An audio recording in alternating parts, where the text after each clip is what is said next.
Hey guys, I am back with Stumposaurus Rex and a mysterious black box. Ooh. So, I always do these videos, I realize, and I try to act like, you don't know what's in it, but I forget that by the time you're at this point, you will have already seen the title on the thumbnail. So whatevs. So let's talk about BuckNBear knives.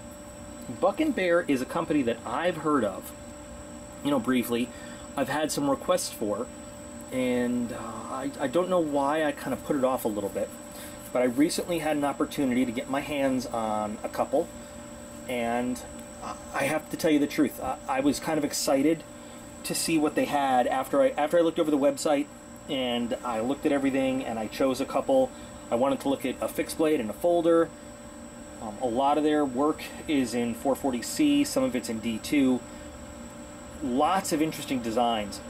For all you karambit lovers, they have some crazy looking ones, like really.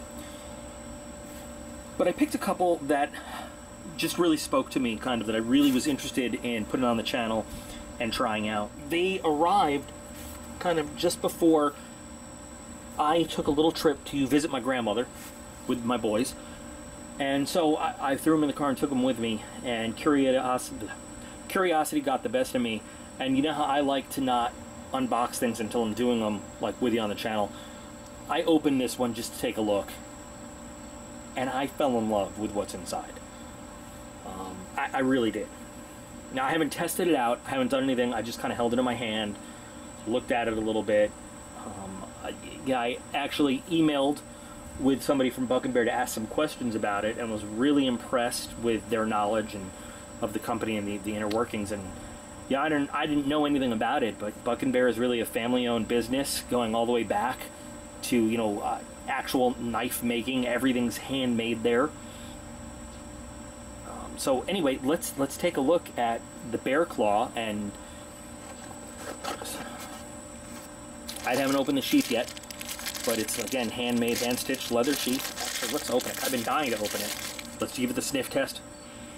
Oh, that's leather. Nothing fancy there.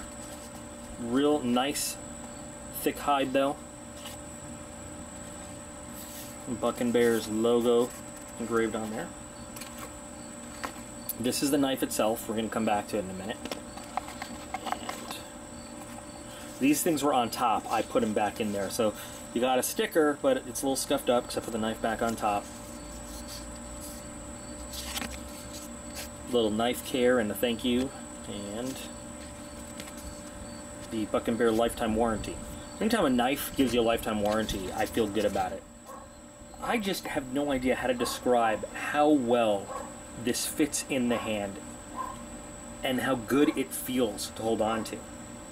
I mean, so, we'll start by just talking about the knife. So it's 440C blade. It's titanium PVD coated. Now, one of the ways I could kind of see the handcrafting in this, first of all, is, again, look at the polish on the tang here. Dogs in the neighborhood are going crazy right now, and I don't know why. Little tiny imperfections there speak to me and say that this was done by a person on an actual buffing wheel. It's not perfect. It was done by hand, and I love that. And so when I saw that, that's what made me kind of think to email and say, like, hey, I'm just curious, tell me about your stuff.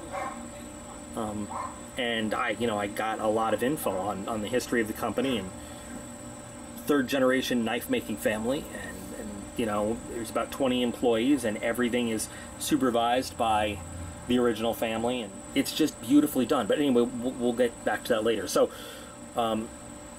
you've got a full tang 440C blade, brown micarta scales. Micarta is, for me anyway, I don't like working with micarta. It's a hard material to get. G10 is a lot easier to work with.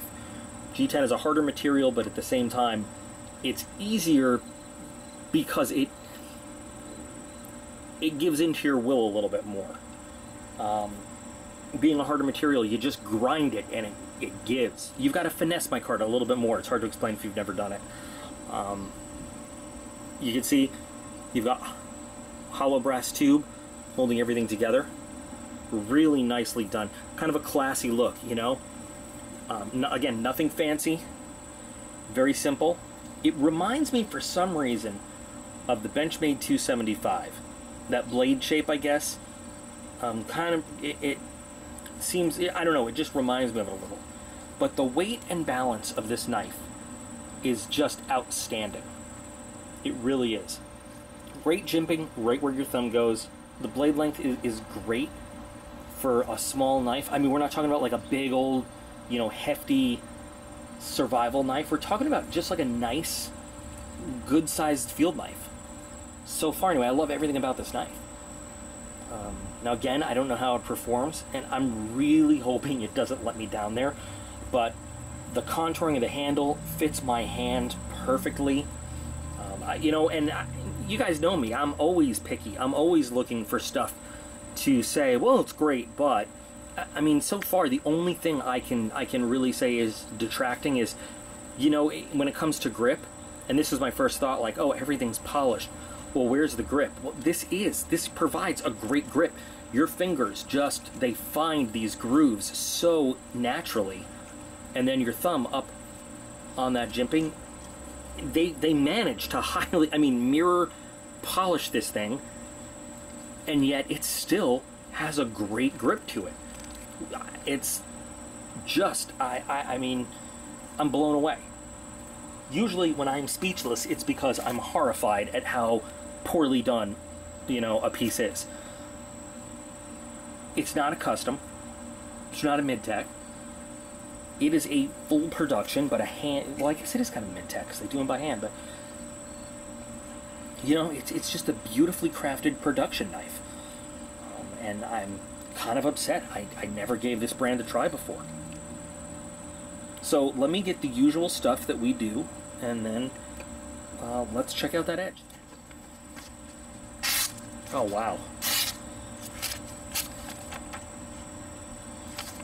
It's really humid out here, too.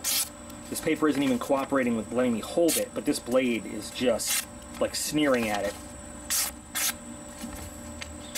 Beautiful. It's another one of those blades that you can just let the weight of the blade go if the paper will cooperate.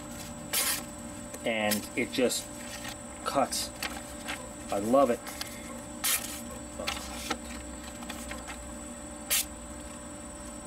little tiny Philly cues there? Yeah, we can.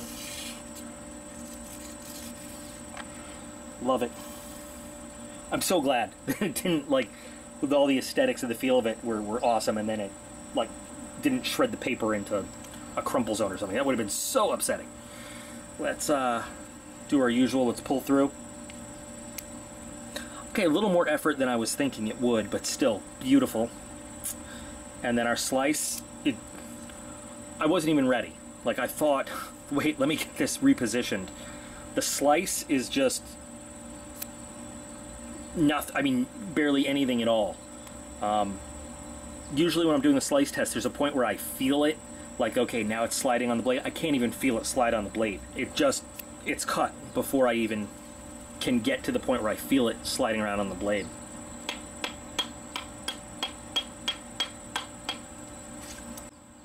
I just realized I haven't even put it in its sheath yet. I haven't even tried it out.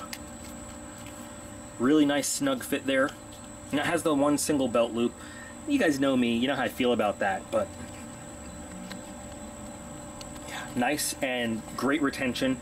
I mean, and it's just kind of a fitted leather sheath. Now, I don't remember what the price on this thing is at all. I never do, really. But it will have been in the text already. Whatever it is, well worth it. I haven't done a hard use test in a while. But I'm thinking for my bug out bag project, you know, that's going to be the grand prize for the big giveaway coming up, I was going to use a Mora as the fixed blade knife that's going to go in it. After seeing this, I'm thinking I might change it to a BuckNBear. But to really have faith in that, I've got to put this through a little bit more testing than just the paper and some chopping and the cord. So I have not done a hard use in a while, but we're going to do that with this knife.